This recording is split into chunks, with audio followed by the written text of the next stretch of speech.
Good morning. एक बार फिर से आप सभी का स्वागत है एक नए वीडियो में। इस वीडियो में हम लोग बात करने वाले हैं मैट्रिक परीक्षा 2022 में, बिहार मैट्रिक परीक्षा 2022 में पूछे गए क्वेश्चन को और इसका फुल डिस्कशन करने वाले हैं। तो जो बच्चे 2025 में मैट्रिक की परीक्षा में सम्मिलित हो रहे हैं उनके लिए बहुत ही इंपॉर्टेंट क्वेश्चन है। तो आइए हम लोग एक एक करके प्रत्येक क्वेश्चन को देखते हैं। पहला क्वेश्चन है आपका, तारों को टिमटिमाना प्रकाश की किस घटना को दर्शाता है? तो तारों को टिमटिमाना जो है ना, प्रकाश के अपवर्तन को, घटना को दर्शाता है। यह ऑप्शन ए सही आंसर होगा। लैक्टेस सामान्यतः कहाँ पाया जाता है? लैक्टेस सामान्यतः कहाँ पाया जाता है? तो इसका सही आंसर होगा आपका जो है ना, बरगद के पेड़, पीला कनेर, पीपल, यानी कि डी इनमें सभी डी इनमें सभी इसका आंसर होगा। मानव मूत्र में यूरिया कितना प्रतिशत होता है? नेक्स्ट क्वेश्चन है, मानव मूत्र में यूरिया कितना प्रतिशत होता है? तो इसका सही आंसर होगा ऑप्शन सी 2%। मानव मूत्र में 2% यूरिया होता है। भ्रूण का विकास कहाँ होता है? नेक्स्ट है, भ्रूण का विकास कहाँ होता है? तो इसका सही आंसर होगा आपका 51 का सी, गर्भाशय में भ्रूण का विकास होता है। निकट दृष्टि दोष को किस लेंस के द्वारा दूर किया जाता है? क्वेश्चन है, निकट दृष्टि दोष को किस लेंस का प्रयोग किया जाता है? तो निकट दृष्टि दोष में आपको जो है ना, अवतल लेंस का प्रयोग किया जाता है। तो ऑप्शन ए सही आंसर होगा, अवतल लेंस। आगे हम लोग देखते हैं लेंस की क्षमता का मात्रक क्या होता है? तो लेंस की क्षमता का मात्रक डायोप्टर होता है। ऑप्शन बी सही आंसर है। 1 किलोवाट घंटा बराबर कितना होता है? तो 1 किलोवाट घंटा बराबर 3.6 गुने 10⁻6 जूल होता है, यानी कि ऑप्शन ए सही आंसर है। आगे हम लोग देखते हैं, प्रकाश की चाल न्यूनतम होता है। प्रकाश की चाल न्यूनतम होता है तो कांच में इसमें क्या होगा? कांच में प्रकाश की चाल न्यूनतम होगा। ऑप्शन डी सही आंसर है, 55 का ऑप्शन डी। 56 का देखते हैं, निम्नलिखित में से किस लेंस की फोकस दूरी धनात्मक होती है? निम्नलिखित में से किस लेंस की फोकस दूरी धनात्मक होती है? तो इसका सही आंसर होगा जो है ना, 56 का सही आंसर होगा ऑप्शन ए। और उत्तल लेंस की फोकस दूरी क्या होती है? धनात्मक होती है। उत्तल लेंस की फोकस दूरी धनात्मक होती है।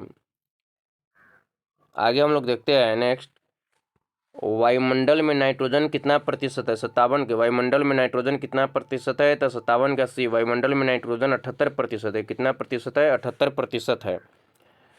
आगे हम लोग देखते हैं, प्रकृति में पृथ्वी पर ऊर्जा का मुख्य स्रोत क्या है? प्रकृति में पृथ्वी पर ऊर्जा का मुख्य स्रोत क्या है? तो प्रकृति में पृथ्वी ऊर्जा का मुख्य स्रोत सूर्य का प्रकाश है। 58 का ऑप्शन डी होगा आंसर।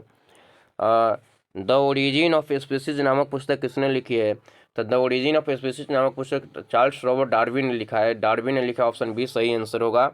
आगे हम लोग देखते हैं, ओजोन के अणु में ऑक्सीजन की परमाणुओं की संख्या कितनी होती है? ओजोन को अणुओं में ऑक्सीजन की परमाणुओं की संख्या कितनी होती है? तो आपको पता होना चाहिए कि ओजोन का सूत्र O3 होती है, तो इसीलिए इसमें जो है ना, ऑक्सीजन के कितने परमाणु होते हैं? 3 परमाणु होते हैं। सही आंसर होगा आपका ऑप्शन सी।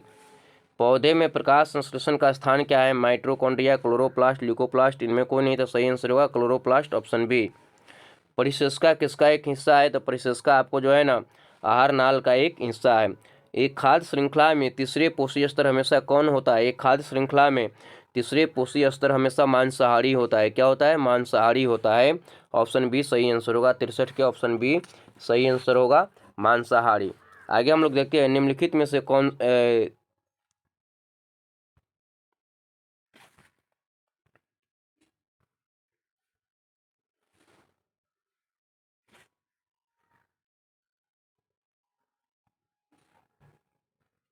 64 नंबर क्वेश्चन है, निम्नलिखित में से कौन सा समूह केवल जैव निम्नकरणीय पदार्थ है? तो 64 का आपका आंसर होगा ए, घास, पुष्प, चमड़ा क्या है कि जैव निम्नकरणीय पदार्थ है। आगे हम लोग देखते हैं 65 में, किसी विद्युत बल्ब का अनुमतांक 220 वोल्ट है तथा 100 वाट है, तो इसमें 110 वोल्ट पर प्रचालित करते समय तब इसके द्वारा उपयुक्त शक्ति का मान क्या है? तो शक्ति के मान बराबर क्या होता है? P बराबर V गुने I। तो यहाँ से आप लोग I निकाल सकते हैं। I इसका हो जाएगा 220 बटा 111/5 क्या हो जाएगा? I हो जाएगा। I कितना हो जाएगा? 11/5 हो जाएगा। और 11 तो यहाँ पर भी दिया हुआ है, तो 11/5 गुने 110, तो आपको क्या हो जाएगा? 5 दूनी 10, 5 दूनी 22, यानी कि 11 से कट गया, तो आप लोग निकाल सकते हैं इससे कैलकुलेशन करके। निम्नलिखित में देखते हैं हम लोग, निम्नलिखित में कौन सा किसी लंबे विद्युत धारावाही तार के निकट चुंबकीय क्षेत्र को सही वर्णन करता है? तो 66 का आंसर होगा आपका ए। 66 का आंसर होगा आपका, चुंबकीय क्षेत्र में संकेंद्रीय रेखाओं के केंद्र का तार, ऑप्शन डी सही आंसर होगा। प्रतिरोध का एसआई मात्रक क्या होता है? तो प्रतिरोध का एसआई मात्रक ओम होता है। प्रतिरोध का एसआई मात्रक क्या होता है? ओम होता है।